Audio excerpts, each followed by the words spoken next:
আলাইহিস সালাতু ওয়াস সালাম আল্লাহ তাআলার 18,000 মাখলুকাতকে খানা খাওয়ানোর জন্য আমার ভাইরা বন্ধুরা জিনদের মাধ্যমে খানা পাক করাইলেন, খানা তৈরি করলেন। কেমন পরিমাণের খানা তৈরি করলেন? যেই পরিমাণের খানা 18,000 মাখলুকাত এক ওয়াক্ত করে সবাই খাবে, এমন পরিমাণের খানা যখন তৈরি করলেন, এমনি আল্লাহ রাব্বুল আলামিনের পক্ষ থেকে একটা মাছকে পাঠিয়ে দিলেন। কিসের জন্য? সুলাইমানের বাড়িতে দাওয়াত দেওয়ার জন্য। মাছ কি জানা দিল, ও মাছ যাও, আজকে সুলাইমানের বাড়িতে তোমার দাওয়াত, সুলাইমান তোমাকে খানা খাওয়াবে, সুলাইমানকে আমি এত ধন সম্পদ দিয়েছি, সে আজকে তোমাকে দাওয়াত খাওয়াবে। সুলাইমান আলাইহিস সালাতু ওয়াস সালাম উদ্দেশ্য হলো 18,000 মাখলুকাতকে খাওয়ানো। আল্লাহ পাঠাইবেন মাত্র একটা মাছ। মাছটা যাওয়ার পরে সুলাইমানের বাড়ির সামনে গিয়া মাছটা তার মুখটা যখন বাহির করবে, সুলাইমানের 18,000 মাখলুকাতের খানাগুলা তা মাছের মুখের মধ্যে ডালিয়ে দেওয়া হবে। মাছ এক লোকমায় সব খাবার কে ফেলেছে। আমার ভাইরা, মাছের কিন্তু পেট ভরে নাই, এমনি মাছ আরো খাইতে চাই। এমনি সুলাইমানকে মাছ সম্বোধন করে বলতেছে, আল্লাহ পয়গম্বর সুলাইমান, আপনি যেই পরিমাণের খাবার আমারে খাওয়াইছেন, যেই পরিমাণের খাবার আমারে আপনারা খাওয়াইছেন, যেই পরিমাণের খাবার আমার পেটে পৌঁছেছেন, আল্লাহ রাব্বুল আলামিন এই পরিমাণের 3 লুকমা খাবার প্রত্যেক দিন আমার পেটে পৌঁছায় দেন।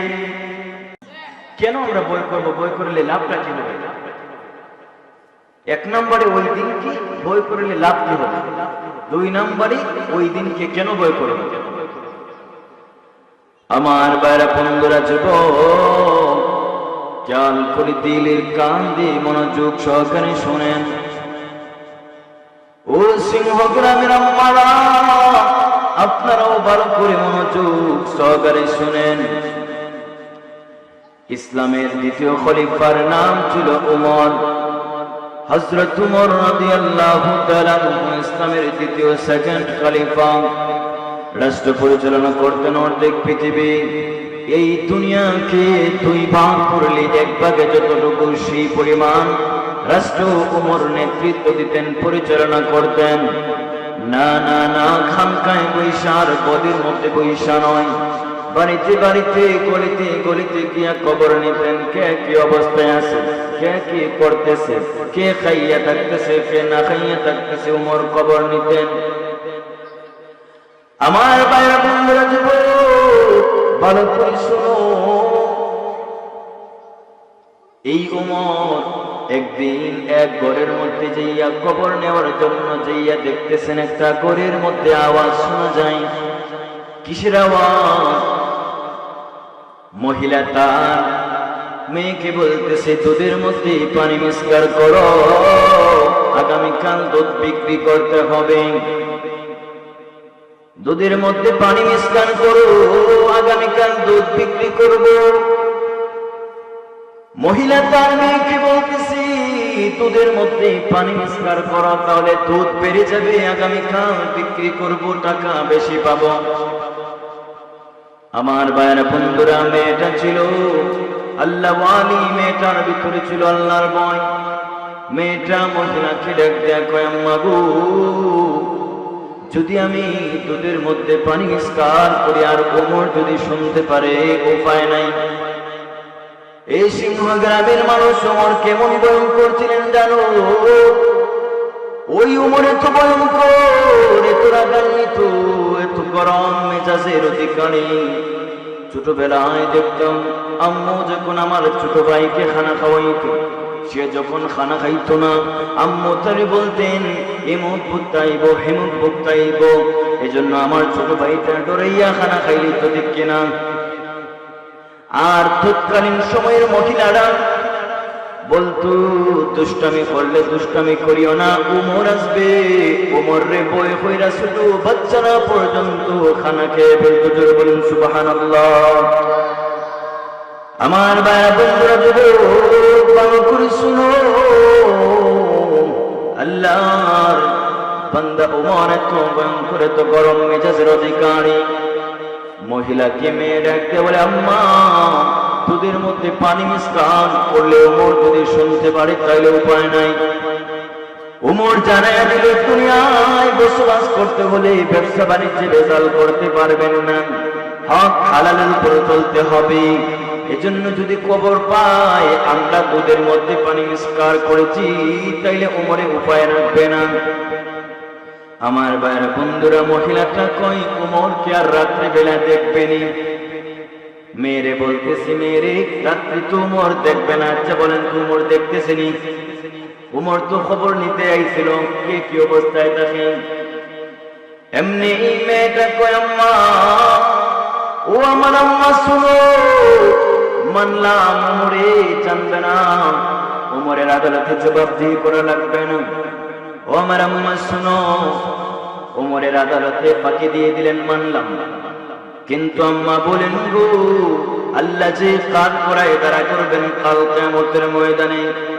ওমরের আদালতে যদি জবাব দিতে না গো, আমার আল্লাহর আদালতে কিভাবে জবাব দিবে? এমনি মার মনের মধ্যে, মার অন্তরের মধ্যে আল্লাহর ভয় পয়দা হয়ে গেছে, মার দেহটা নরম হয়ে গেছে রে যুবক। মাটা তখন সময় চিন্তা করলো আমার মেয়ের কথা তো ঠিকই আছে। ওমরের আদালত তো মনে করলাম বাকি দিয়ে দিলাম, না হয় ওমরের আদালতে আমার কোন জবাবদিহি করা লাগবে না, ওমর যদি না দেখে।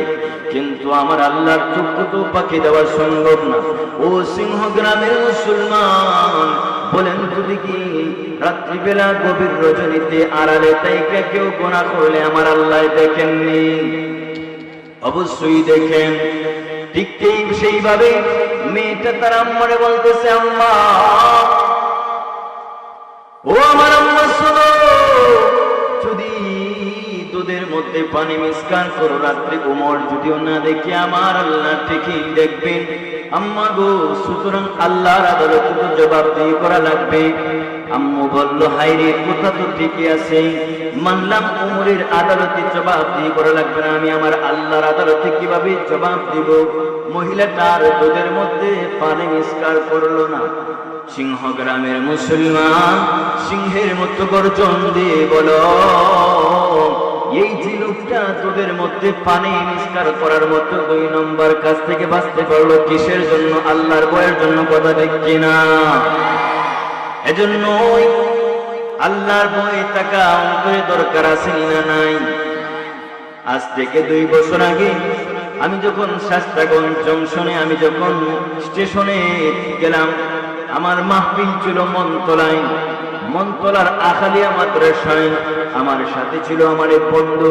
জিজ্ঞেস করলাম, বন্ধুরে, এই যে রেল স্টেশনের মধ্যে একজন লোক, তার 2টা পাও নাই, তার কারণটা কি? তার 2টা পা কি হইল?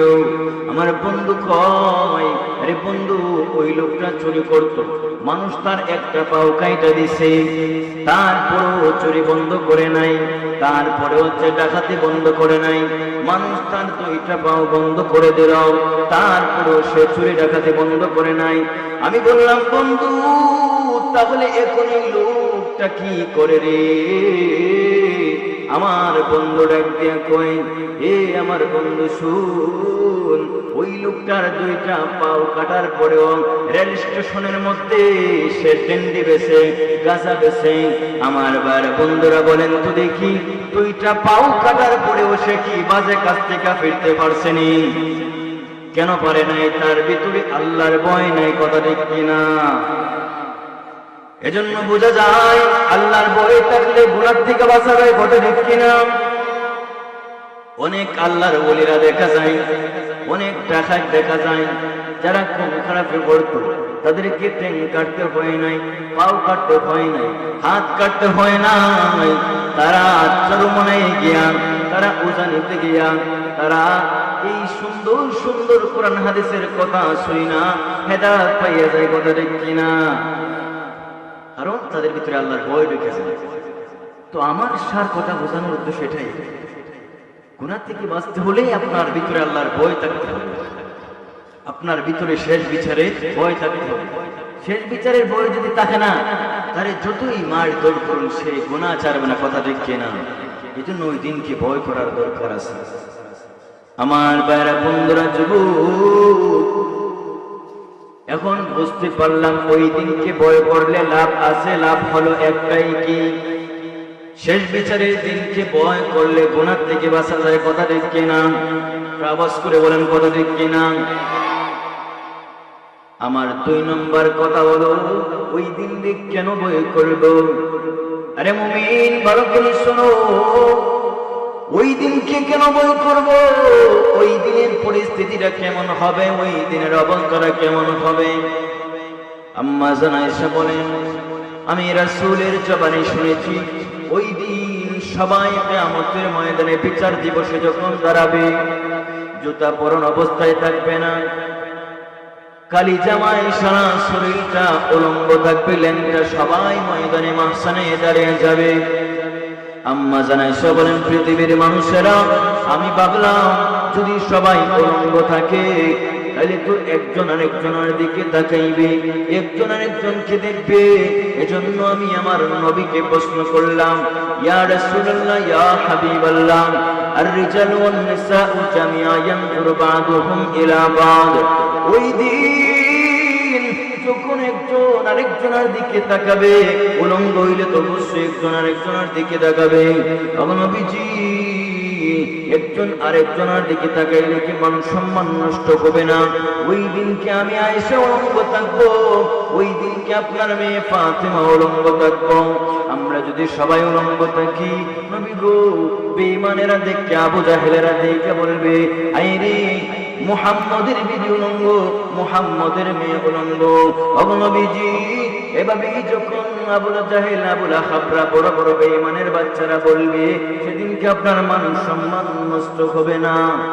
আম্মা জান আয়েশার এই প্রশ্নের জবাবে আমার নবী বলেন, ও আয়েশা শুনো, ওই দিন এমন একটা পরিস্থিতি, এমন একটা ভয়াবহ অবস্থা হবে, একজন আর একজনের দিকে তাকাবে দূরের কথা, নিজের শরীরে যে কাপড় নাই, একটা মানুষের হুঁশ থাকবে না।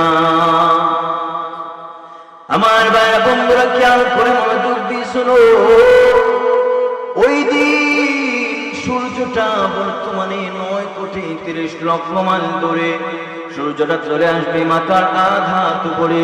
কেউ কেউ বলেছেন সুরমা দানির মধ্যে যে কাঠি থাকে, ওই কাঠি যতটুকু লম্বা, মাথার সূর্যের মধ্যে এতটুকু ফাঁকা জায়গা থাকবে। সূর্যের তাপে নিচের জমিন গুলা তামা হয়ে যাবে, সূর্যের আলোয়, সূর্যের তাপে নিচের জমিন তামা, সূর্যটা মাথার আধা উপরে। ওই দিন একটা দিনের দূরত্বটা হবে, একটা দিনের প্রশস্ত হবে, একটা দিন কতটুকু বড় হবে? ইয়াউমান কানা মিকদারুহু 50,000 সানা। একটা দিন হবে 50 বছরের সমান। মিকদারুহু 50,000 সানা, 50 বছরের সমান এই দিন হবে একটা দিন। আমার ভাইরা বন্ধুরা, মনোযোগ দিয়ে শুনো, ওই দিন একটা মানুষ কতটুকু জায়গা পাবে? নিজের পায়ের নিচে যতটুকু জায়গার প্রয়োজন, ঠিক ততটুকু জায়গা একজন পাবে। সূর্যটা মাথার আধা উপরে, সূর্যের তাপে মানুষের মাথার মগজগুলি টকবক করে পড়তে থাকবে। ওই দিন মানুষের এত অবস্থা, এত একটা অবস্থা, কেউ কেউকে চিনবে না, একজন আরেকজনকে বলে যাবে, সবাই নিজেকে নিয়ে ব্যস্ত থাকবে। অন্য অন্য নবীরাও নিজেকে নিয়ে বিজি থাকবেন, নিজেকে নিয়ে বিজি থাকবেন। ইয়া নফসি, ইয়া নফসি, আমার কি হবে, আমার কি হবে? ওই দিনের ভয়াবহ অবস্থায় মানুষগুলি এমন ভাবে চলতেই থাকবে, চলতেই থাকবে, আল্লাহ বিচার শুরু করবেন না। এমনি মানুষগুলি অস্থির হইয়া দলে দলে পয়গম্বরদের কাছে চলে যাবে, যাই আদম আলাইহিস সালামকে বলবে, আদম আলাইহিস সালাম, ও আদম আলাইহিস সালাম, আপনি তো আমাদের আব্বা, আপনি আল্লাহর কাছে একটু সুপারিশ করেন, আল্লাহ যেন আজকের দিনে একটু বিচার শুরু করে দেয়। এই কিয়ামতের ময়দানে দাঁড়াইতে দাঁড়াইতে আর ভালো লাগে না। আজকের দিনে নাকি আল্লাহ আমাদের কর্মের ফল দিবেন, আজকের দিনে নাকি আল্লাহ রাব্বুল আলামিন আমাদেরকে কর্মের ফল পরিপূর্ণ দিবেন। আজকে তো এখানে দাঁড়াইতে দাঁড়াইতে শেষ, আল্লাহর বিচার তো শুরু হইতেছে না। আদম নবী বলবেন, না, আজকের দিনে আল্লাহর সামনে দাঁড়াইয়া সুপারিশ করার মতন ক্ষমতা আমার নাই, কারণ আল্লাহ আজকে রাগান্বিত, আল্লাহ আজকে ভয়ঙ্কর। সুতরাং আল্লাহর সামনে দাঁড়াইয়া কথা বলার মতন সাহস আমার নাই। আদম নবীর কাছ থেকে মানুষ বের হইয়া চলে যাবে নূহ নবীর কাছে। নূহ নবীর কাছে দিয়ে বলবে, ওগো নূহ পয়গম্বর, আপনি যান না আল্লাহর কাছে দিয়ে একটু বলেন আল্লাহ যেন বিচারটা শুরু করে দিন। কিয়ামতের ময়দানে বসে থাকতে থাকতে ভালো লাগতেছে না, কিয়ামতের ময়দানের ভয়াবহ ভালো লাগতেছে না। বিচার শুরু হওয়ার পরে আমি যদি জান্নাতি হই জান্নাতে চলে যাব, আমি যদি জাহান্নামে হই জাহান্নামে যাব, কিন্তু আল্লাহ যেন বিচারটা শুরু করে দিন। আমার ভাইরা, আল্লাহ রাব্বুল আলামিনের সামনে দাঁড়িয়ে কথা বলার মতো সাহস নূহ নবীরও থাকবে না। নূহ নবী বলবেন না, না না, আমারও সম্ভব না। আজকে আল্লাহ রাগান্বিত, রাগান্বিত আল্লাহর সামনে দাঁড়িয়ে আমি নূহ পয়গম্বর কথা বলতে পারবো না। সব মানুষ চলে যাবে কার কাছে? আমার ভাইরা, ইব্রাহিম নবীর কাছে। যাইয়া বলবি, ইব্রাহিম পয়গম্বর, ও ইব্রাহিম পয়গম্বর, আপনি খলিলুল্লাহ, আপনার সাথে আল্লাহর খলিলের সম্পর্ক, বন্ধুত্বের সম্পর্ক। আপনি যান আল্লাহর কাছে একটু গিয়া বলেন আল্লাহ যেন বিচারটা শুরু করে দেন। আমার ভাইরা বন্ধুরা, ইব্রাহিম নবী বলবেন, ও কিয়ামতের ময়দানের মানুষ, তোমরা কিয়ামতের ময়দানে দৌড়াদৌড়ি কইরা ঘোরাফেরা কইরা লাভ নাই। আজকের এই দিনে আল্লাহর সামনে দাঁড়াইয়া কথা বলার মতন সাহস সবার নাই, কারণ আজকে আল্লাহ রাগান্বিত, রাগান্বিত আল্লাহর সামনে দাঁড়াইয়া কথা বলার মতন সাহস কারো নাই। আমার ভাইরা বন্ধুরা, ইব্রাহিম নবী জানিয়ে দিবেন, দুনিয়ার মানুষ তোমরা চলে যাও মুহাম্মাদুর রাসূলুল্লাহর কাছে। ওই লোক ব্যতীত আজকের কিয়ামতের ময়দানে কেউ আল্লাহর সামনে দাঁড়াইয়া কথা বলতে পারবে না। মানুষগুলি দৌড়ে দৌড়ে চলে যাবে আদম আমাদের নবী শেষ নবী মুহাম্মাদুর রাসূলুল্লাহর কাছে। মুহাম্মাদুর রাসূলুল্লাহর কাছে যাইয়া বলবে, ও মহানবী, শেষ নবী, ও রাহমাতুল লিল আলামিন, আপনি না আল্লাহর বন্ধু, আপনি হাবিবুল্লাহ, আপনি মুহাম্মাদুর রাসূলুল্লাহ, আপনি আল্লাহর কাছে বলেন আল্লাহ যেন আজকের বিচার দিবসের কার্যক্রমটা শুরু করে দেন। এমনি আমার ভাইরা বন্ধুরা, আল্লাহর নবী সিজদায় পড়িয়া কান্না শুরু করে দিবেন। কি কান্না করবেন? আল্লাহর প্রশংসা করতে শুরু করে দিবেন।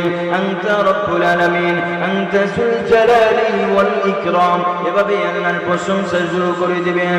আল্লাহ রাব্বুল আলামিন ডাকতে বলবেন, বন্ধু আমার, মাথা উঠাও, মাথা উঠাও, কেন কান্না করো, কেন আমার প্রশংসা করো?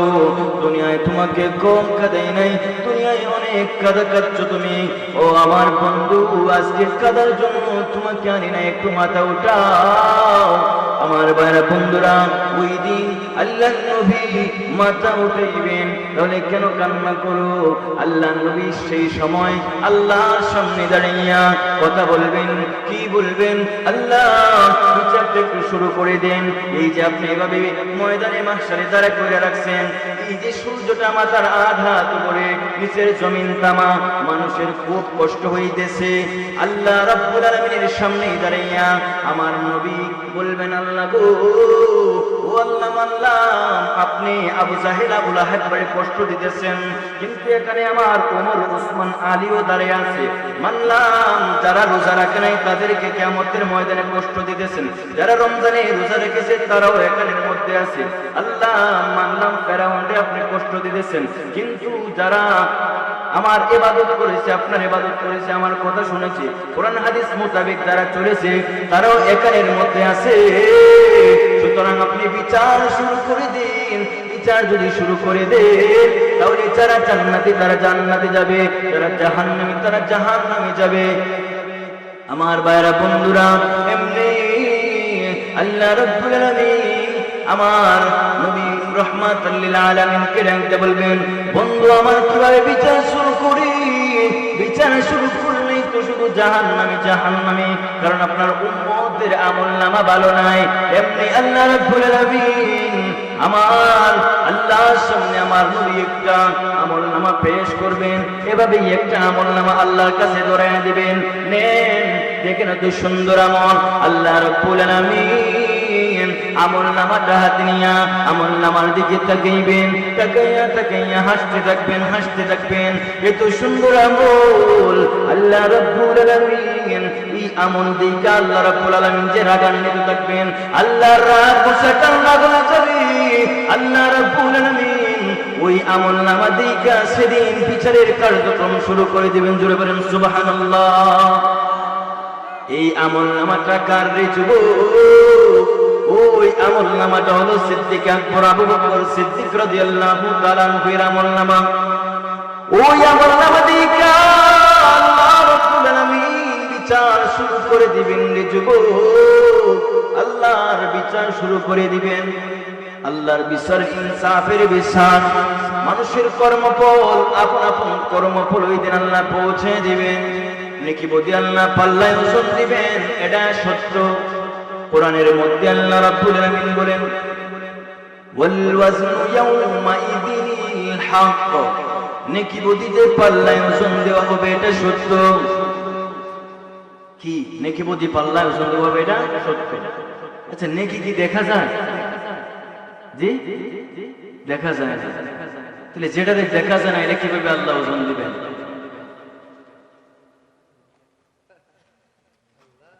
যেটা দেখা যায় না সেটা ওজন দেওয়া যাবে না? অবশ্যই দেওয়া যাবে। আমার ভাইরা বন্ধুরা খেয়াল করে মনোযোগ দিয়ে শুনো। দুনিয়ায় মানুষের জ্বর হয়, দুনিয়ায় মানুষের ডায়াবেটিস হয়, দুনিয়ায় মানুষের শরীরে প্রেসার ওঠে না ওঠে না।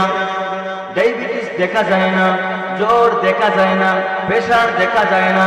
প্রেসার, ডায়াবেটিস, জ্বর দেখা না যাওয়ার পরেও দুনিয়ার মানুষের মেধা দিয়া, সামান্য মেধা দিয়া মেশিন বানাইয়া যেটা দেখা যায় না ওটারে মাপতে পারেনি না পারে না।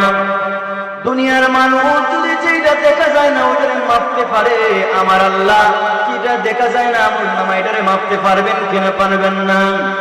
আল্লাহ রাব্বুল আলামিন বলেন দুনিয়ার মানুষ ওয়াল ওয়াজনু ইয়াউমাইযিনিল হক, নেকি বদিদের পাল্লায় ওজন দেওয়া হবে এটা সত্য। তারপরে আল্লাহ বলেন ফামান সাকুলাত মাওয়াজিনু ফাউলাইকা হুমুল মুফলিহুন, যাদের নেকির পাল্লা ভারী হয়ে যাবে তারা সফল। কি বলেন? যাদের নেকির পাল্লাটা ওজন হয়ে যাবে তারা সফল। আমার ভাইরা, নেকির পাল্লা ওজন হয়ে গেলে সফল। দুনিয়ায় আমরা মনে করি যারা টাকা পয়সার মালিক হয়ে গেছে, যারা ধন দৌলতের মালিক হয়ে গেছে, যারা অট্টালিকা বাড়ি গাড়ি পাহাড়ের মালিক হয়ে গেছে তারাই সফল। আমাদের দৃষ্টিকোণ থেকে যারা দুনিয়ায় প্রভাবশালী হয়ে গেছে, টাকা পয়সার মালিক হয়ে গেছে, যারা ইউরোপে সেটেল হয়ে গেছে তারা সফল। আল্লাহ বলেন দুনিয়ার মানুষ না, আমার আল্লাহ, আমি আল্লাহর দৃষ্টিকোণ থেকে ওই লোকটা সফল। কোন লোক ছিল? যেই লোকের বাড়ি নাই, গাড়ি নাই, ধন দৌলত কিছুই নাই, কিন্তু তার আমলের পাল্লাটা, নেকির পাল্লাটা বানিয়ে আমি আল্লাহর দৃষ্টিকোণ থেকে সেই লোকটাই সফল। অন্য এক আয়াতে আল্লাহ বলেন ফামান সুহসিহা আনিন নার ওয়া উদখিলাল জান্নাতা ফাকাদ ফাজ। আল্লাহ রাব্বুল আলামিন বলেন ওই লোকটাই সফল, ওই লোকটাই কামিয়াব। কে সেই লোক? যেই লোক নিজেকে জাহান্নাম থেকে বাঁচিয়ে জান্নাতে পৌঁছাইতে পারলো। তাহলে আমরা চিন্তা ধারণা আল্লাহর চিন্তা ধারণা করে বিপরীত। ঠিক আমরা দৃষ্টিকোণ থেকে তো যারা ইউরোপে চলে গেছে, যারা সেটেল হয়ে গেছে ইউরোপের কোন রাষ্ট্রে, তারা সফল। ঠিক কিনা? মনে করি অমুকে তো বাড়ি ঘর ধন সম্পদ করেছে, সেই সফল। কিন্তু আমার আল্লাহ বলেন না, তুমি আর মুসলমান, যাদের নেকির পাল্লাটা বাড়ি তারাই সফল। আর আমরা দৃষ্টিকোণ থেকে তারাই ক্ষতিগ্রস্ত যারা টাকা নাই, পয়সা নাই, গরিব। ঠিক কিনা? আমরা মনে করি যারা টাকা নাই, পয়সা নাই তারা ক্ষতিগ্রস্ত, তারাই বিপদ। আমার আল্লাহ বলেন দুনিয়ার মানুষ না, তোমরা দৃষ্টিকোণ থেকে হইতে পারে যার টাকা নাই, পয়সা নাই রে যুবক, সে বিপদ। না না না, আমি আল্লাহর দৃষ্টিকোণ দৃষ্টিকোণ থেকে ওই লোকটা বিফল নাই, আমি আল্লাহর দৃষ্টিকোণ থেকে ওই লোকটা বিফল। কে সেই লোক? ওয়ামান খাফাত মাওয়াজিনু ফাউলাইকা আল্লাযীনা খাসিরু আনফুসাহুম বিমা কানু বিআয়াতিনা ইয়াযলিমুন। আল্লাহ রাব্বুল আলামিন বলেন, আমি আল্লাহর দৃষ্টিকোণ থেকে ওই লোকটাই বিফল, ওই লোকটাই ক্ষতিগ্রস্ত। কে ছিল? আমার ভাইরা, যে লোকটার আমলের পাল্লাটা ভারী, আমলের পাল্লাটা পাতলা হয়ে যাবে, গুনার পাল্লাটা ভারী হয়ে যাবে, ওই লোকটাই আমি আল্লাহর দৃষ্টিকোণ থেকে বিফল। তাহলে আমরা মনে করি যার টাকা নাই, পয়সা নাই, সে বিফল। আল্লাহ বলেন যার আমল নাই সে বিফল। কথা ঠিক কিনা? তাহলে দুনিয়ার এই যে টাকা পয়সা বাড়ি গাড়ি এগুলো কিছু ঠিক কিনা? দুনিয়াটা অল্প সময়ের জায়গা, সেখানে টাকা থাকুক বানাতে হোক, সেটা দেখার বিষয়। আল্লাহ তাআলার কাছে সেই সবচেয়ে প্রিয় যার আমলের পাল্লাটা বাড়ি। আমার বাইরা বন্ধুরা, আমার আলোচনার বিষয় হলো ওই দিনকে আল্লাহ বলছেন, ওই দিনকে ভয় করে যেদিন তোমাদের কর্মফল দেওয়া হবে। হাদিসের মধ্যে নবী বলেন, লা তুআদ্দান্নাল হুকুক ইলা আহলিহা ইয়াওমাল কিয়ামা হাত্তা তুকাদা শাতাল জালহা মিনাশ শাতিল কারনা। আল্লাহ রাব্বুল আলামিন ওই দিন হকদারের হক পৌঁছে দিবেন, এমনকি পরিপূর্ণতার সাথে পৌঁছে দিবেন। কিভাবে? সিংবিহীন ছাগলের সিংটা কিয়ামতের ময়দানে আল্লাহ তার কাছে ফিরিয়ে দিবেন। দুনিয়ায় যদি কোনো ছাগল আরেক ছাগলের জুলুম করে সিং ভাঙ্গালায়, কিয়ামতের ময়দানে আল্লাহ আবার ওই দুইটা ছাগলের মধ্যে মারি লাগাইয়া, যেটা মায়ের খাইছিল ওইটাই মায়ের দিব, যেটা মায়ের দিছিল ওইটা মায়ের খাইব। কিয়ামতের ময়দানে দিয়া তাদেরকে মাটির সাথে ধ্বংস করে দেবেন। কিন্তু মানুষের বিচার কি সেইভাবে হবে? না। এক হাদিসের মধ্যে নবী বলেন, আন আবি হুরায়রা রাদিয়াল্লাহু তাআলা আনহু قال رحم الله عبدا كانت لأخيه عنده مظلمة في عرض أو مال فجاءه فاستحله قبل أن يأخذ وليس ثم دينارا ولا درهم فإن كانت له حسنات أخذ من حسناته وإن لم تكن له حسنات حملوه عليه من سيئاته। আমার বাইরা বন্ধুরা, যুবক, আমার নবী বলেন ওই সমস্ত লোকের উপর আল্লাহ যেন রহম করেন যারা মানুষের সম্পদ খেয়েছে। আল্লাহ যেন ওই সমস্ত লোকের উপর দয়া করেন যারা মানুষের সম্পদ আত্মসমর্পণ করে খেয়েছে। সিংহগ্রামে এমন মানুষ আসেনি যারা অন্যের সম্পদ আত্মসমর্পণ করে খায়? আসেনি না নাই? এর সংখ্যা খুব কম না বেশি? বর্তমানে যার জোর, যার শক্তি বেশি, পাওয়ার বেশি, সে অন্যের সম্পদ আত্মসমর্পণ করে খায়। রাসূল তাদের জন্য দোয়া করেছেন, তারা যেন তার উপর যেন আল্লাহ রহম করেন, তারা যেন ময়দানে মাহশারে দোয়া খাওয়ার আগে যারা সম্পদ পেয়েছে তাদের কাছে মাফ চায় না। কারণ ওই দিন কিয়ামতের ময়দানে টাকা পয়সা নিয়ে যাওয়া যাবে না, দিনার দিরহাম নিয়ে যাওয়া যাবে না, সেজন্য দিনার দিরহাম দেওয়া যাবে না। তাদের যারা টাকা পয়সা আত্মসমর্পণ করে খাইছে, আত্মসাৎ করে খাইছে, তাদেরকে আল্লাহ রাব্বুল আলামিন আদায় করবেন। যারা মাল খাইছে তাদের মাল আদায় করবেন। কিভাবে? আমার বাইরা বন্ধুরা, যুবক, আল্লাহ রাব্বুল আলামিন দুনিয়ার মানুষদেরকে বিচার করে করে একজনের মাল পৌঁছায় দিবেন। কিভাবে পৌঁছায় দিবেন? যাদের মাল খেয়েছো, আমার পায়রা, ময়দানে মাহশরে দুই দল মানুষ হাজির হবে। তাদেরকে হাজির কইরা আল্লাহ রাব্বুল আলামিন যারা নাকি আরেকজনের মাল খেয়েছে, আরেকজনের মাল নিজের বানাইয়া খেয়েছে, ওই লোকটাকে আল্লাহ রাব্বুল আলামিন ময়দানে মাহশরে হাজির কইরা দুনিয়ার মানুষ কি বলবেন?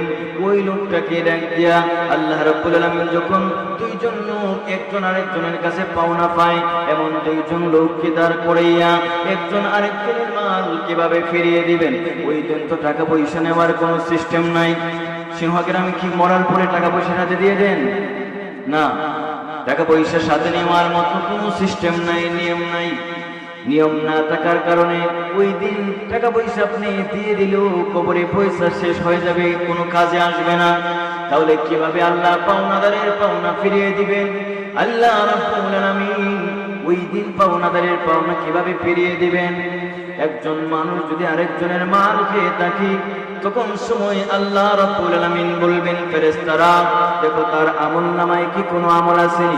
আমল থাকলে তার আমলটা, যে মাল খেয়েছি তার আমলটা, যার মাল খেয়েছে তাকে দিয়ে দাও। এক পর্যায়ে ফেরেশতারা মাল খেয়েছে যে তার আমলটা, যার মাল খেয়েছে তারে দিয়ে দিবেন।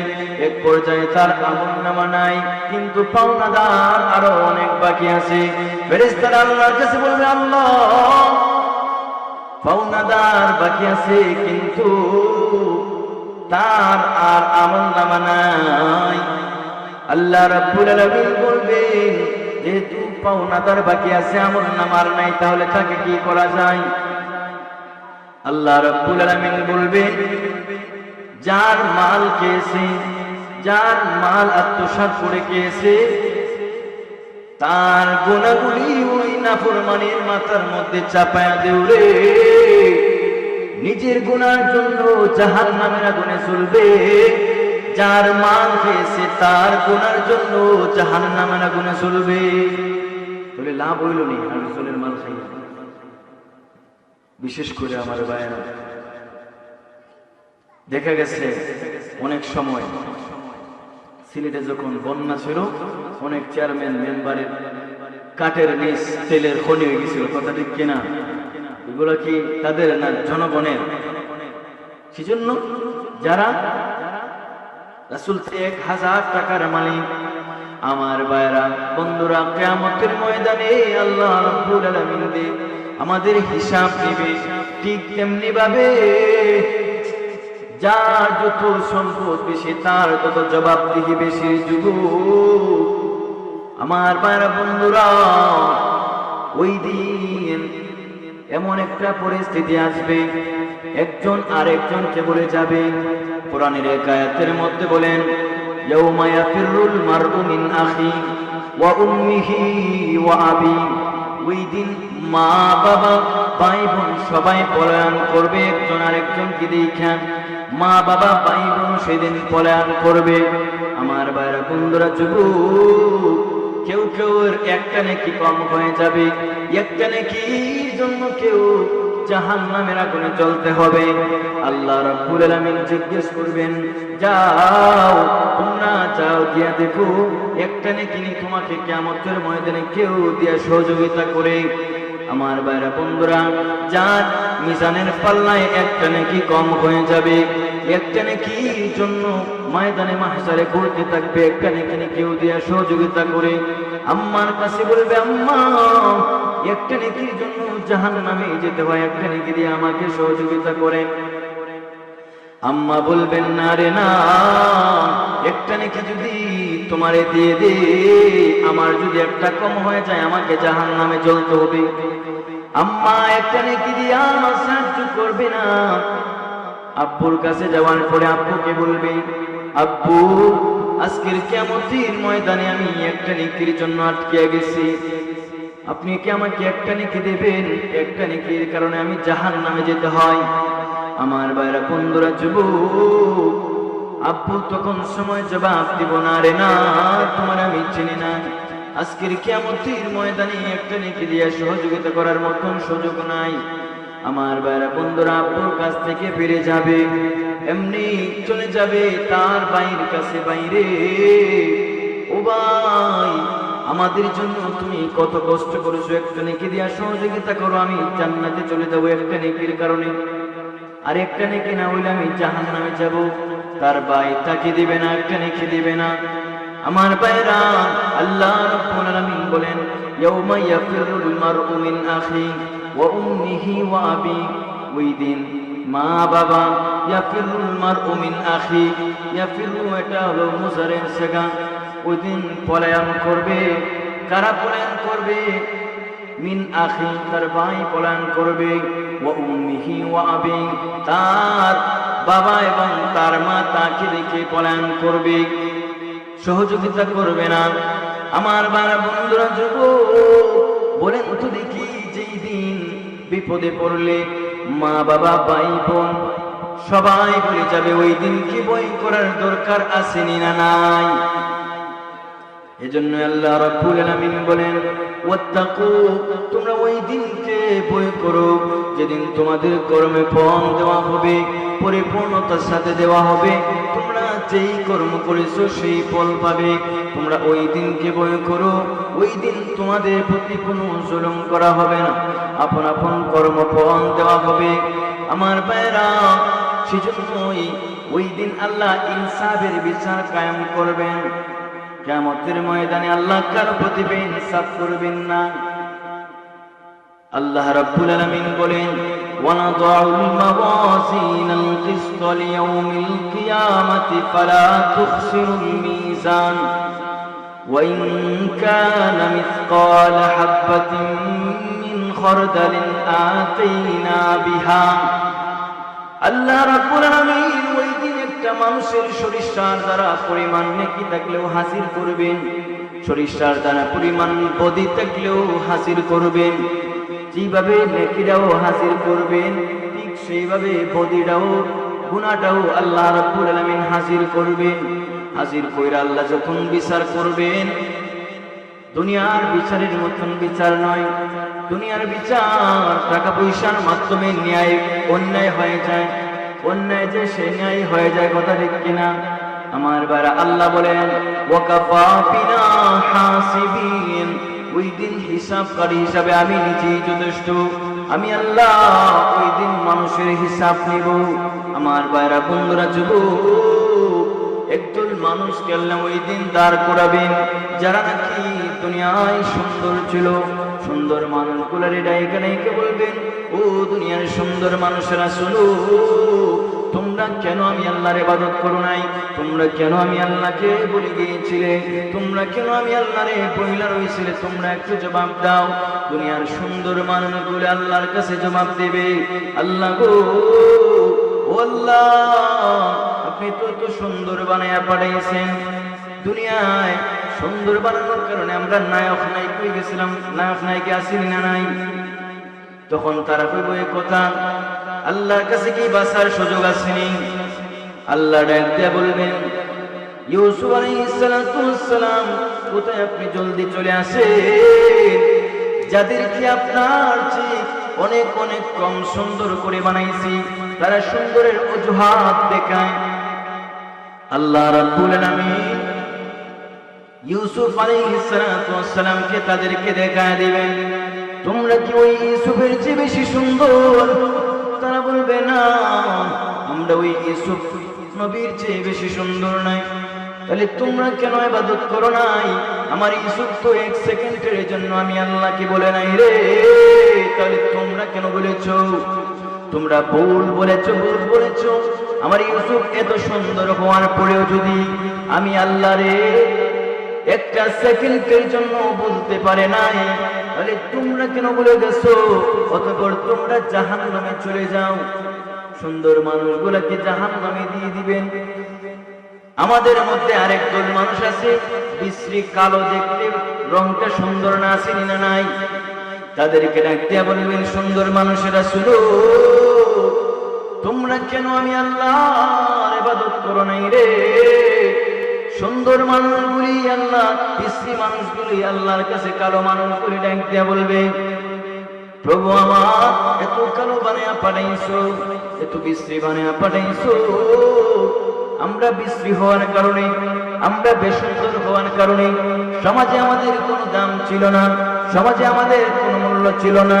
সুতরাং এই জন্য আমরা সমাজে মূল্য পাই নাই, আমাদেরকে মানুষ কোনো দাম দেয় নাই, এজন্য আমরা আপনার ইবাদত করি নাই, এজন্য আমরা বলে গেছি। এমনি আল্লাহ রাব্বুল আলামিন বলবেন, ও আমার বিলাল কই রে? আমার বিলাল কোথায়? যেই বিলাল দেখতে অনেক বিশ্রী, যেই বিলাল হাবশী বিলাল, যেই বিলাল দেখতে বেশি সুন্দর নাই, কিন্তু আমার ভাইরা বন্ধুরা, যুবক, বিলালের দাম কত বেশি।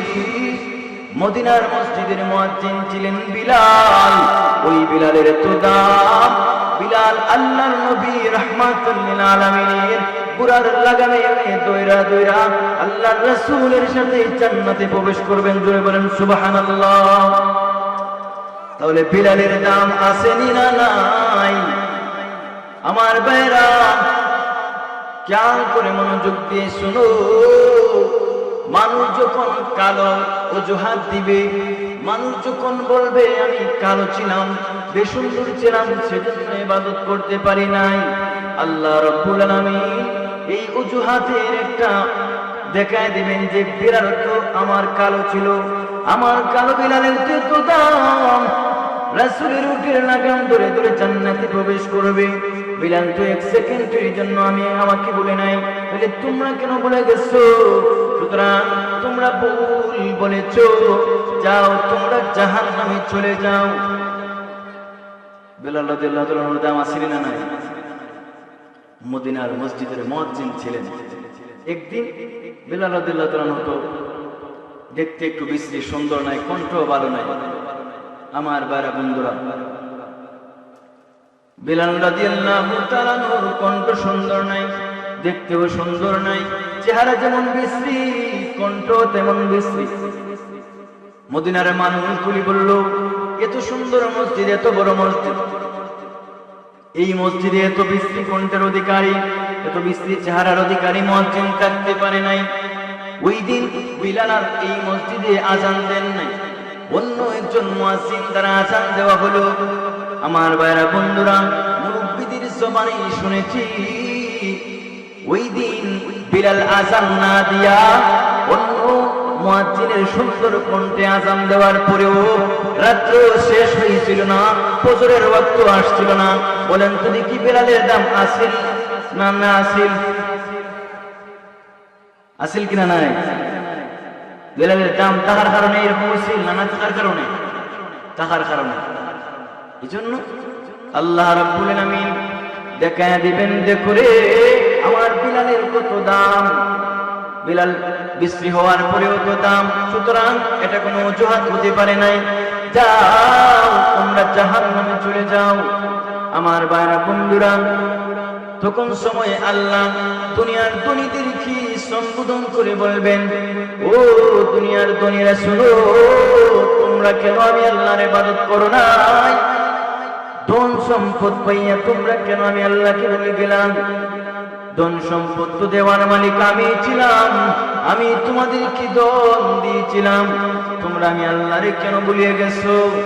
আমার ভাইরা বন্ধুরা, ধন সম্পদের মালিক যারা ছিল তারা বলবে, আল্লাহ ধন সম্পদ পাইয়া আমরা আপনাকে ভুলে গেছি।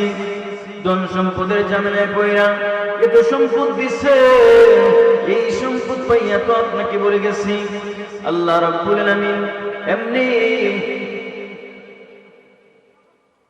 হযরত যিনি ছিলেন বাদশা সুলাইমান আলাইহিস সালাতু ওয়াস সালাম, ডাক দিয়া বলবেন, বাদশা সুলাইমান, ও বাদশা সুলাইমান আসো, যারা তোমার চেয়ে কম সম্পদের অধিকারী, যাদের টাকা তোমার চেয়ে কম ছিল, যাদের ধন দৌলত তোমার চেয়ে কম ছিল, তারা নাকি বলে ধন দৌলতের কারণে আমি আল্লাহর কাছে, আমি আল্লাহকে ভুলে গেছি, আমি আল্লাহর ইবাদত করতে পারে নাই। ও সুলাইমান দেখো, তারা নাকি ধন দৌলতের কারণে আমি আল্লাহকে ভুলে গেছি। আমার ভাইরা বন্ধুরা, যুবক, আল্লাহ রাব্বুল আলামিন সুলাইমান নবীকে দেখায়া দিয়ে বললেন, এ দুনিয়ার মানুষ, এ দুনিয়ার ধনীরা শুনো, ওই সুলাইমান কেমন ধনী ছিল তোমরা কি জানো? সে কেমন বাদশাহী পেয়েছিল তোমরা কি জানো? এত বেশি ধনের অধিকারী, এত বেশি বাদশাহীর অধিকারী, যেই বাদশাহী আর যেই ধনের অধিকারী হওয়ার কারণে সুলাইমান আলাইহিস সালাতু ওয়াস সালাম আল্লাহ তাআলার কাছে একদিন বলতেছেন,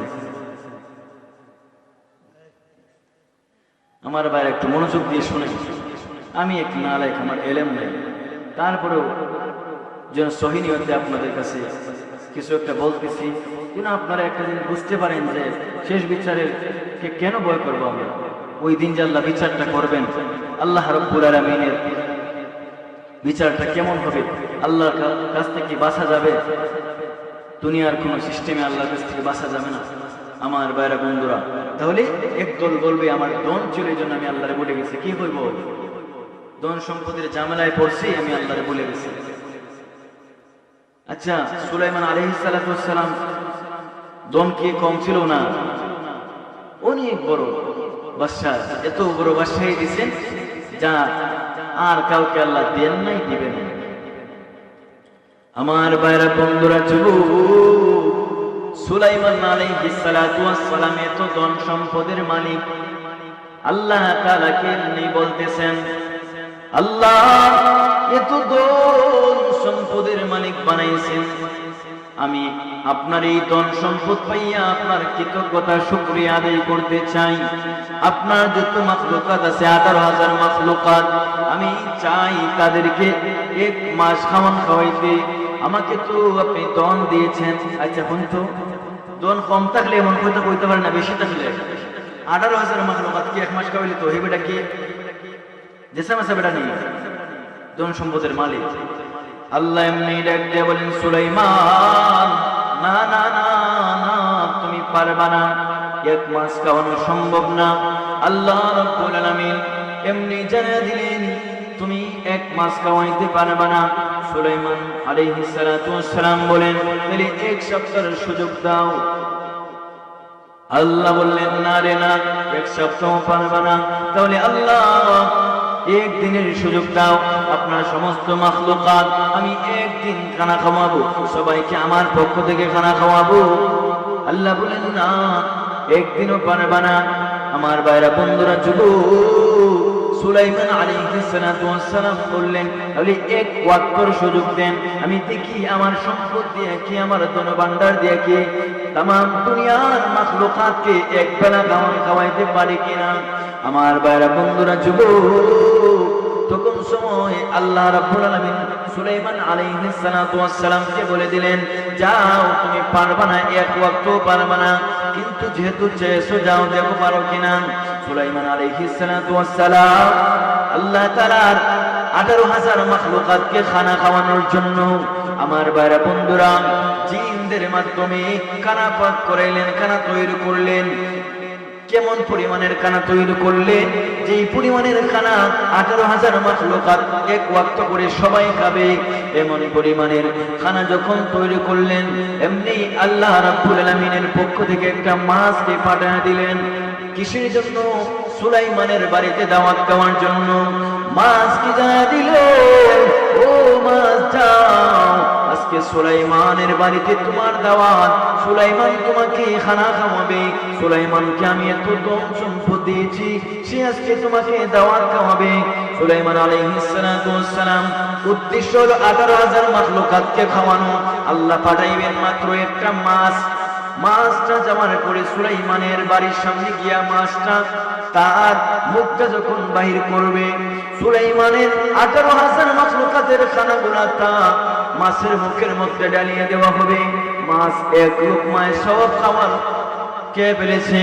আমার ভাইরা, মাছের কিন্তু পেট ভরে নাই, এমনি মাছ আরো খাইতে চাই। এমনি সুলাইমানকে মাছ সম্বোধন করে বলতেছে, আল্লাহ পয়গম্বর সুলাইমান, আপনি যেই পরিমাণের খাবার আমারে খাওয়াইছেন, যেই পরিমাণের খাবার আমারে আপনারে খাওয়াইছেন, যেই পরিমাণের খাবার আমার পেটে পৌঁছাইছেন, আল্লাহ রাব্বুল আলামিন এই পরিমাণের 3 লোকমা খাবার প্রত্যেক দিন আমার পেটে পৌঁছায় দেন। কিন্তু সুলাইমান আলাইহিস সালাম উদ্দেশ্য করছিলেন তামাম দুনিয়ার মাখলুকাতকে 1 বেলা 1 ওয়াক্ত খাওয়াইবেন, কিন্তু মাছে 1 লোকমায় খাইলিছে। আল্লাহ কত মহান! আমার ভাই, আল্লাহ আমাদের রিজিক দেন। একটা মাছ রে আল্লাহ এই পরিমাণে 3 লোকমা খাবার খাওয়ান। এমনি সুলাইমান আলাইহিস সালাতু ওয়াস সালাম কে মাছ সম্বোধন করে বলতে লাগলো, ও সুলাইমান, এই পরিমাণের 3 লোকমা খাবার আল্লাহ আমাকে খাওয়ান। আমার ভাইরা বন্ধুরা, আচ্ছা বলেন তো দেখি, সুলাইমান যে এই আয়োজন করছেন, সুলাইমান আলাইহিস সালাতু ওয়াস সালামের ধন সম্পদ বেশি থাকার কারণে না কম থাকার কারণে? সুলাইমান আলাইহিস সালাতু ওয়াস সালামকে দেখাইয়া দিয়া ধনী লোকদেরকে বলবেন, ও দুনিয়ার ধনী লোকেরা শুনো, এই যে সুলাইমান এত ধন পাইও আমি আল্লাহরে 1 সেকেন্ডের জন্য বলে নাই রে, তাহলে তোমরা কেন ভুলে গেছো? আমার ভাইরা বন্ধুরা, আল্লাহ বলবেন তোমরা ভুল বলেছো, তোমরা ধোঁকাবাজ, যাও জাহান্নামে চলে যাও। দুনিয়ারা এই রাস্তা দেখাইয়া আল্লাহর কাছ থেকে বাঁচতে পারবে না, তারা জাহান্নামে চলে যাবে। আল্লাহ গরিবদেরকে ডাক দিবেন, ও দুনিয়ার গরিবেরা শোনো, তোমরা কেন আমি আল্লাহকে ভুলে গেছো? তোমরা কেন আমি আল্লাহকে স্মরণ করো নাই? তোমরা কেন আমি আল্লাহকে ভুলে গিয়েছিলে? এমনি গরিবের দল আল্লাহ রাব্বুল আলামিনের কাছে, আমার ভাইরা বন্ধুরা, গরিবের দল আল্লাহ রাব্বুল আলামিনের কাছে সম্বোধন করে বলবে, প্রভু হে, এত গরিব বানিয়ে পাঠাইছে, এত অভাবী বানিয়ে পাঠাইছেন, এত কম সম্পদ দিয়েছেন। আমরা সম্পদ না থাকার কারণে আমরা দিন রুজি করতাম, দিন খাইতাম, দিন আনতাম, দিন খাইতাম। এই অবস্থা হওয়ার কারণে আমরা আপনি আল্লাহকে ভুলে গেছি, আপনি আল্লাহর ইবাদত করার সুযোগ হয় নাই, কারণ অভাবী ছিলাম। আমরা ইনকাম করা লাগছে, পেট বাঁচাইতে হলে, এজন্য আমরা আপনি আল্লাহকে ভুলে গেছি। আমার ভাইরা বন্ধুরা, যুবক, একটু খেয়াল করে মনোযোগ দিয়ে দিলের কান দিয়ে শুনেন, দেখেন কিয়ামতের ময়দানে আল্লাহর কাছ থেকে বাঁচার রাস্তা আসেনি। না না না, ওই দিন কোনো বাহানা কইরা আল্লাহর কাছ থেকে বাঁচার সুযোগ পাওয়া যাবে না যুবক। আল্লাহ রাব্বুল আলামিন দুনিয়ার মানুষকে সম্বোধন করে বলবেন, গরিবেরা তোমরা কেন ইবাদত করো নাই? গরিবেরা আল্লাহরে বলবে, আল্লাহ এত গরিব বানায়া পাঠাইছো, অভাবী হওয়ার কারণে ইবাদত করতে পারি নাই।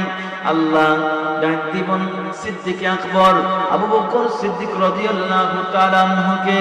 আমার ভাইরা বন্ধুরা, আবু বকর সিদ্দিক রাদিয়াল্লাহু তাআলা আনহু কেমন গরিব ছিলেন, যার শরীরে থাকতো তালি দেওয়া জামা। আচ্ছা তো আমাদের এলাকার গরিবেরা কি তালির জামা পরেনি? না না, যদিও কখনো কখনো শহরের মধ্যে তালি দেওয়া জামা পরা ফকির দেখা যায়, এরা বাধ্য হয়, কিন্তু এরারও নতুন জামা আসেনি না নাই? ওই দিন হযরত আবু বকর পুরান জামা, তালি দেওয়া জামা পরতেন। কেন? অভাবী ছিলেন। কিন্তু অভাবী না, দিনের কাছে আল্লাহর রাস্তায় দিতে দিতে দিতে দিতে তার সম্পদ শেষ। একদিন আমার নবী আবু বকর এবং ওমরকে বলতেছেন, তোমরা জিহাদ করতে হবে, যার যা আছে তা দিয়া শহীদ শরীক হও। আমার ভাইরা বন্ধুরা, যুবক, হযরত আবু বকর সিদ্দিক রাদিয়াল্লাহু তাআলা আনহু এবং হযরত ওমর রাদিয়াল্লাহু তাআলা আনহু দুইজনই জান্নাতের সার্টিফিকেট প্রাপ্ত সাহাবী। কেমন তাদের মন ছিল ইসলামের প্রতি, দেখেন তারা কেমন কুরবানি করেছে ইসলামের জন্য। হযরত ওমর রাদিয়াল্লাহু তাআলা আনহু যা তার সম্পদ আছে অর্ধেক নিয়ে আসছেন, ঘর থেকে অর্ধেক নিয়ে আসছেন, আল্লাহর রাসূলের কাছে জমা করলেন। এই দিকে আবার আবু বকর রাদিয়াল্লাহু তাআলা আনহু তার ঘর থেকে সব কিছু নিয়ে আসলেন। আমার ভাইরা বন্ধুরা, আল্লাহর রাসূল সাল্লাল্লাহু আলাইহি ওয়াসাল্লাম জিজ্ঞেস করলেন, ওমর তুমি কি আনছো, কি পরিমাণ আনছো? ওমর ডাকতে বলবেন, ইয়া রাসূলুল্লাহ, ইয়া হাবিবাল্লাহ, নবী গো, আমার ঘরের মধ্যে যা পাইছি তার অর্ধেক আমি নিয়ে আসছি, অর্ধেক রাইখে আসছি। আবু বকর রাদিয়াল্লাহু তাআলা আনহুকে জিজ্ঞেস করলেন, আবু বকর, ও আবু বকর তুমি কি আনছো রে? আবু বকর বলেন, ইয়া রাসূলুল্লাহ, ইয়া হাবিবাল্লাহ, নবী গো, আমার কি আছে, আমি কি আনবো? আমার ধন নাই, আমার সম্পদ নাই, আমার টাকা নাই, পয়সা নাই, যা ছিল তা আল্লাহর রাস্তায় দিয়ে শেষ করে দিয়েছি। ইয়া রাসূলুল্লাহ, ইয়া হাবিবাল্লাহ, ও নবীজি, আমি কি রেখে আসছি গনে জানেননি? আমি আমার ঘর থেকে সব কিছু নিয়ে আসছি। আমার ঘরে একমাত্র আল্লাহ ছাড়া আর কেউ নাই। সুবহানাল্লাহ। দেখেন আবু বকর সিদ্দিক রাদিয়াল্লাহু তাআলা আনহু এভাবে দ্বীনের জন্য দিতে দিতে সম্বোধন নাই, গরিব, এমন গরিব তালি দেওয়া জামা পরে। যখন ময়দানে মাহশারে গরিবেরা আল্লাহর কাছে জিজ্ঞেস করবে, আল্লাহ আমরা তো গরিব হওয়ার কারণে ইবাদত করতে পারি না, কিসের জন্য? কিসের জন্য? গরিব হওয়ার জন্য। আমার ভাইরা বন্ধুরা, যুবক, ভালো করে শুনো, গরিবদেরকে আল্লাহ ডাক দিয়ে বলবেন, ও গরিবেরা শুনো, তোমরা যেহেতু গরিব হওয়ার জন্য আমি আল্লাহকে বলে গেছো, তোমরা যেহেতু গরিব হওয়ার জন্য আমি আল্লাহরে বলে গেছো, এই অজুহাত দেখো, তোমরা দেখো আমি আমার আবু বকর এই যে জান্নাতে সার্টিফিকেট প্রাপ্ত সাহাবী, এই যে আবু বকর তার চেয়ে কি বেশি গরিব ছিলে তোমরা? সব মানুষ এমনি গরিবের আল্লাহর কাছে বলবে না তার চেয়ে বেশি গরিব ছিলাম না। আমার ভাইরা বন্ধুরা, যুবক, তখন আল্লাহ রাব্বুল আলামিন জিজ্ঞেস করবে, ও দুনিয়ার গরিবেরা, তার চেয়ে বেশি গরিব যদি তোমরা ছিলে না, তাহলে তোমরা কেন আমাকে বলে গেছো? এই আবু বকর এত গরিব হওয়ার পরেও এক সেকেন্ডের জন্য আমি আল্লাহকে বলে নাই। আবু বকরকে আল্লাহকে বলে গেছিল, ওই ময়দানে মাহশারে আল্লাহ রাগান্বিত ছিলেন। আবু বকর রাদিয়াল্লাহু তাআলা আমলনামা দেখে আল্লাহর রাগ বসায় ঠান্ডা হয়ে গেছে। তাহলে আমলনামা ভালো থাকার কারণে না কম থাকার কারণে? হ্যাঁ, উম্মতের সর্বশ্রেষ্ঠ আবু বকর রাদিয়াল্লাহু তাআলা। রাসূল সাল্লাল্লাহু আলাইহি ওয়াসাল্লাম পয়গম্বরদের মধ্যে শ্রেষ্ঠ পয়গম্বর, কিন্তু সব সাহাবী থেকে শুরু করে একেবারে আদনা মানুষ পর্যন্ত সবার চেয়ে শ্রেষ্ঠ মানুষ হলেন হযরত আবু বকর সিদ্দিক। আমার ভাইরা বন্ধুরা, যুবক, আল্লাহ গরিবদেরকে বলবেন, ও গরিবেরা, তোমরা ভুল বলেছ। আমার আবু বকর যদি আমাকে গরিব হওয়ার পরেও স্মরণ রাখতে পারে, তোমরা কেন স্মরণ রাখতে পারো নাই? তোমরা কেন আমি আল্লাহর ইবাদত করতে পারো নাই? যাও জাহান্নামে চলে যাও, তোমরা জাহান্নামে চলে যাও। গরিবদেরকে আল্লাহ জাহান্নামে দিয়ে দিবেন। আমার ভাইয়ের বন্ধুরা, খেয়াল করে মনোযোগ দিয়ে শোনো। এমনি আল্লাহ একদল মানুষ ছিল দুনিয়ায় অসুস্থ, রোগী আসেনি না নাই? আমার ভাইয়ের বন্ধুরা, যুবক, একদল মানুষ আছে সামান্য অসুস্থকে উসিলা বানাইয়া ইবাদত বন্দেগী নামাজ রোজা ছেড়ে দেয়, আসেনি না নাই? আমার ভাইয়ের বন্ধুরা, যুবক, আল্লাহ ওই সমস্ত মানুষদেরকে ডাইকা বলবেন, কিরে তোমরা কেন আমি আল্লাহর ইবাদত করো নাই? তোমরা কেন আমি আল্লাহকে বলে গিয়েছিলে? তোমরা কেন আমি আল্লাহকে স্মরণ রাখো নাই?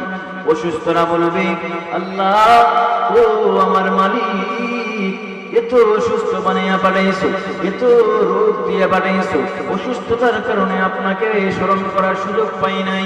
আমরা তো দুনিয়ায় রোগী ছিলাম, আমরা তো দুনিয়ায় অসুস্থ ছিলাম।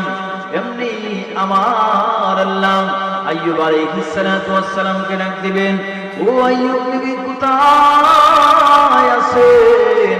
আইসা দেখে আপনার চেয়ে যারা কম অসুস্থ ছিল, আপনার চেয়ে নিম্নের লেভেলের অসুস্থরা বলে অসুস্থ হওয়ার কারণে তারা নাকি আমি আল্লাহকে বলে গেছে।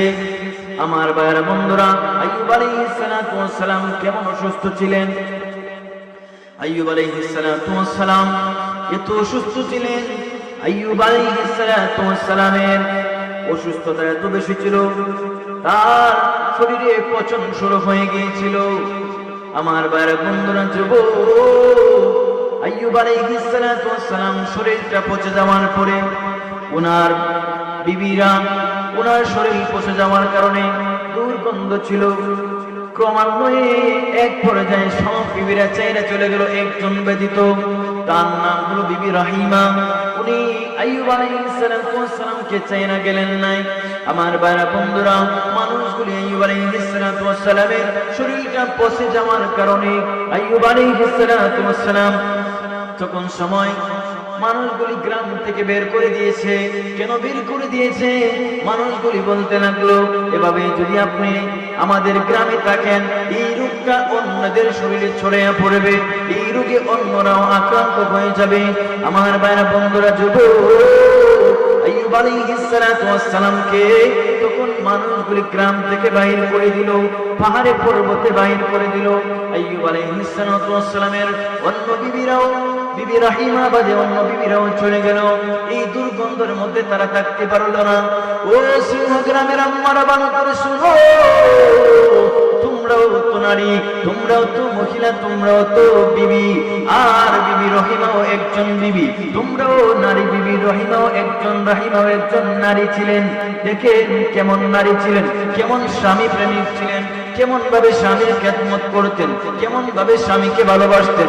ভালো করে শুনো ও ভাইয়ের বন্ধুরা, যুবক, বিবি রহিমা সবাই চলে যাওয়ার পরেও উনি চলে যান নাই। আমার ভাইয়েরা বন্ধুরা, আল্লাহ তাআলার কাছে যে যত দামি তার কাছ থেকে আল্লাহ বেশি পরীক্ষা নেন, কথা ঠিক কিনা? দুনিয়ায় যত পয়গম্বর পাঠাইছেন তাদের কাছ থেকে আল্লাহ পরীক্ষার তত বেশি নিয়েছেন। ঠিক সেইভাবে আইয়ুব আলাইহিস সালাম যখন এক পর্যায়ে পাহাড়ে পর্বতে চলে গেলেন, সাথে শুধু তার বিবি রাহিমা। আমার ভাইরা বন্ধুরা, বিবি রাহিমা আইয়ুব আলাইহিস সালামকে সাথে আছেন, স্বামীকে চাইরা যাইতে চান নাই, কারণ আসলেই উনি বিবি, আর আসলেই উনি স্বামীকে মহব্বত করেন। কিভাবে স্বামীকে মহব্বত করতে হয় একটু দেখেন। হযরতে আইয়ুব আলাইহিস সালাম পাহাড়ে পর্বতে থাকেন, বিবি রাহিমা তখন সময় আইয়ুব আলাইহিস সালামকে একটু খেদমত করেন। আমার ভাইরা বন্ধুরা, এক পর্যায়ে পাহাড়ে পর্বতে থাকেন, কিভাবে খাবেন? বিবি রাহিমা কাজ কইরা ইনকাম কইরা খান, পাহাড়ের মধ্যে থাকেন, জঙ্গলে থাকেন, কেউ তাদেরকে গ্রামে জায়গা দেয় না, শহরে জায়গা দেয় না। কেন জায়গা দেয় না? তাদের শরীর পোষা, আইয়ুব আলাইহিস সালামের শরীর পোষা, এই রূপটা সবার গায়ে ছড়িয়ে পড়বে, এই জন্য থাকতে দেয় না। বিবি রহিমা ও আইয়ুব আলাইহিস সালামকে ছাড়তেছেন না। আমার ভাইরা বন্ধুরা, যুবক, এক পর্যায়ে বিবি রহিমা কি করবেন, কি খাওয়াইবেন, কি খেয়ে থাকবেন, কিচ্ছু নাই। বিবি রাহিমা কি করলেন? মাথার চুলগুলি কাইটা আমার ভাইয়েরা বন্ধুরা বিক্রি করলেন। কি করলেন? বাহিরে স্বামীর কাছে স্বর্ণ টর্ণ ছাই না দিলে তো এমনি শেষ, ঠিক কিনা? বর্তমান সময়ের মহিলারা দেখেন কিভাবে তারা স্বামীকে খেদমত করেছে। আমার ভাইয়েরা, আইয়ুব আলাইহিস সালাম তখন সময় পাহাড়ে অবস্থান করছেন, কেউ ওনার কাছে নাই, একমাত্র বিবি রহিমা। তখন সময় শয়তানেরা আইয়ুব আলাইহিস সালামকে কি কবর দিল যে দেখো তোমার বিবি রহিমা চুরিতে গেছিল, ধরা খাইছে, চুল কেটে গেছে। চুরি বলে নাউজুবিল্লাহ, নবীর স্ত্রী কি চুরি করতে পারেন? শয়তান জানায় দিল যে উনি নাকি চুরি করছেন, চুল কাটা দিয়েছিল, অথচ স্বামীর মহব্বতে চুল কাটা বিক্রি করে দিয়েছিল, স্বামীকে নিয়ে যেন থাকতে পারে। আমার ভাইরা বন্ধুরা, ওই আইয়ুব আলাইহিস সালাম এত অসুস্থতা হওয়ার পরেও সারা শরীর পচে গেছে, পচতে সারা শরীর পচন ধরতে এক পর্যায়ে আইয়ুব আলাইহিস সালামের কণ্ঠনালীতে পচন শুরু হয়ে গেল, তামাম বডি পচন শুরু হয়ে গেল। আমার ভাইরা বন্ধুরা, যুবক, কণ্ঠনালীতে যখন পচন শুরু হয়ে গেল, ও ভাইরা বন্ধুরা, যুবক, ভালো করে শোনো, কণ্ঠনালীতেও পচন শুরু হয়ে গেল। এক পর্যায়ে তামাম দেহ, মাথা সহ পচন শুরু হয়ে গেল।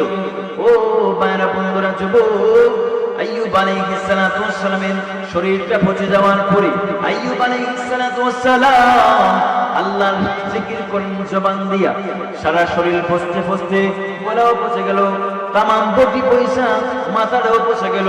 এক পর্যায়ে আইয়ুব আলাইহিস সালামের জিহ্বার মধ্যেও ফুঁকে ধরে গেছে। এমনি আইয়ুব আলাইহিস সালামে আল্লাহর কাছে দরখাস্ত করলেন, আল্লাহ, ও আমার প্রভু, দেখেন আপনি আমাকে এত রোগ দিয়েছেন, সারা বডি আমার পচে গেছে, সারা শরীর আমার পচে গেছে। ও আল্লাহ, আমার সারা বডি পচার পরেও আপনার কাছে কোনো দরখাস্ত করি নাই, কোনোদিন বলি নাই। আল্লাহ গো, আজকে আমার সারা বডি পচতে যেই জিহ্বা দিয়া আপনি মনিবরে ডাকে, আপনি মনিবরে স্মরণ করি, সেই জিহ্বার মধ্যেও পচন শুরু হয়ে গেছে। আচ্ছা বলেন তো দেখি, আইয়ুব আলাইহিস সালাম কি অসুস্থতার কারণে আল্লাহকে বলে গিয়েছিলেন? বলেন নাই, এক সেকেন্ডের জন্য বলেন নাই। এমনি আল্লাহ রাব্বুল আলামিন অসুস্থ মানুষকে কি বলবেন, কিরে অসুস্থরা শোনো, না না তোমরা যে কথা বলছো এগুলা ধোঁকাবাজি, না না না চলবে না, এমন ধোঁকাবাজি চলবে না। আমি আল্লাহ রাব্বুল আলামিন যা করেছি, আমি রব্বুল আলামিন তোমাদের সাথে ফেরেশতা দিয়েছিলাম, তারা সবাই সব ফেরেশতারা তোমার আমলনামা লিখে রাখছে তুমি যা করেছো। সুতরাং তুমি যে অজুহাত দেখাইতেছো এটা ধোঁকাবাজি। আল্লাহ রাব্বুল আলামিন দুনিয়ার অসুস্থ মানুষদেরকে বলবেন, যাও তোমরা জাহান্নামে চলে যাও, তোমরা জাহান্নামে চলে যাও, তোমাদেরকে জাহান্নামে যেতে হবে। আমার আইয়ুব যদি এত অসুস্থ হওয়ার পরেও আমি আল্লাহকে এক সেকেন্ডের জন্য বলতে পারো নাই, তোমরা কেন আমি আল্লাহকে বলে গেছো? আচ্ছা কোন তখন আর জবাব দেওয়ার সুযোগ আছে? নাই। তাহলে আল্লাহর কাছ থেকে কি বাঁচার সুযোগ আছে?